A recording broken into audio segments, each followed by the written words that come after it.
காலை நேர பிரதான செய்திகளின் ஊடாக நர்மதா சிறில் முதலில் தலைப்பு செய்திகள்.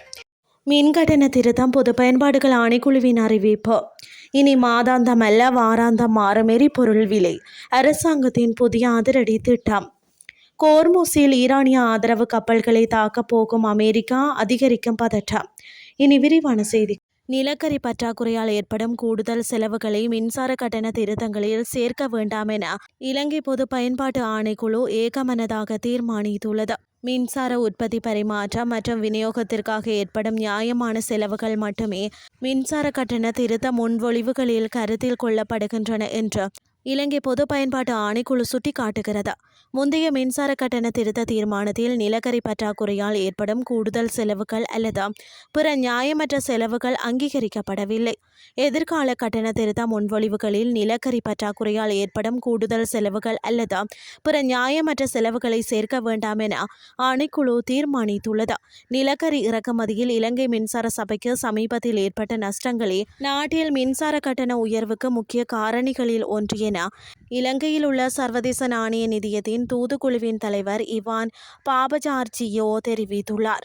இலங்கை மத்திய வங்கியில் நேற்று நடைபெற்ற ஊடக சந்திப்பில் பங்கேற்ற போதும் அவர் இவ்வாறு குறிப்பிட்டார்.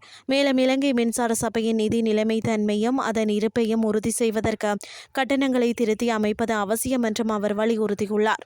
தற்போது நடைமுறையில் உள்ள மாதாந்த மறு ஆய்வு முறைக்கு பதிலாக உலக எண்ணெய் விலைகளில் ஏற்படும் ஏற்ற இறக்கங்களின் அடிப்படையில் ஒரு மாதத்திற்குள் பல முறை எரிபொருள் விலை திருத்தங்களை மேற்கொள்ளக்கூடிய ஒரு புதிய எரிபொருள் விலை நிர்ணய முறையை அரசாங்கம் அறிமுகப்படுத்த உள்ளது.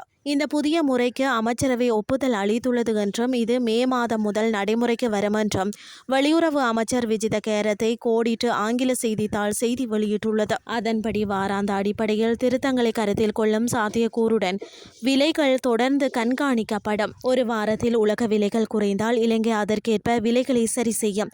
அதேபோல் அடுத்த வாரம் விலைகள் உயர்ந்தால் உள்ளூர் விலைகளும் அதிகரிக்கப்படும் என அமைச்சர் குறிப்பிட்டுள்ளார். மேலும் ஆசியாவில் ஏற்பட்ட மோதலை தொடர்ந்து உலக எண்ணெய் சந்தையில் நிலவும் நிலையற்ற தன்மையை கருத்தில் கொண்டு இந்த முடிவு எடுக்கப்பட்டுள்ளது. இதற்கிடையில் இலங்கைக்கான 4 ஆண்டு நீடிக்கப்பட்ட நிதி வசதி ஏற்பாட்டின் கீழ் 5வது மற்றும் 6வது ஒருங்கிணைந்த மறு ஆய்வுகள் குறித்த பணியாளர் மட்ட ஒப்பந்தத்தை கடந்த வியாழக்கிழமை சர்வதேச நாணய நிதியம் அறிவித்தது. மிகவும் நலிவடைந்தவர்களுக்கு உதவும் அதே வேளையில் செலவு மீட்பு, எரிபொருள் மற்றும் மின்சார விலை நிர்ணயத்தை செயல்படுத்துவதை பொறுத்தே சுமார் 700 மில்லியன் அமெரிக்க டாலர் நிதி விடுவிப்பு அமையும் என்றும் கூறியுள்ள நிலையில் இந்த நடவடிக்கை எடுக்கப்பட்டுள்ளது. நிதி அபாயங்களை குறைப்பதற்கும் நிதி ஒழுக்கத்தை பாதுகாப்பதற்கும் தொடர்ச்சியான கண்காணிப்பு தேவை என்று சர்வதேச நாணய நிதியம் கூறியுள்ளது. இத்துடன் செய்திகள் யாவும் நிறைவடைகின்றது. அடுத்த இரவு 8:30க்கு எதிர்பாருங்கள். நன்றி.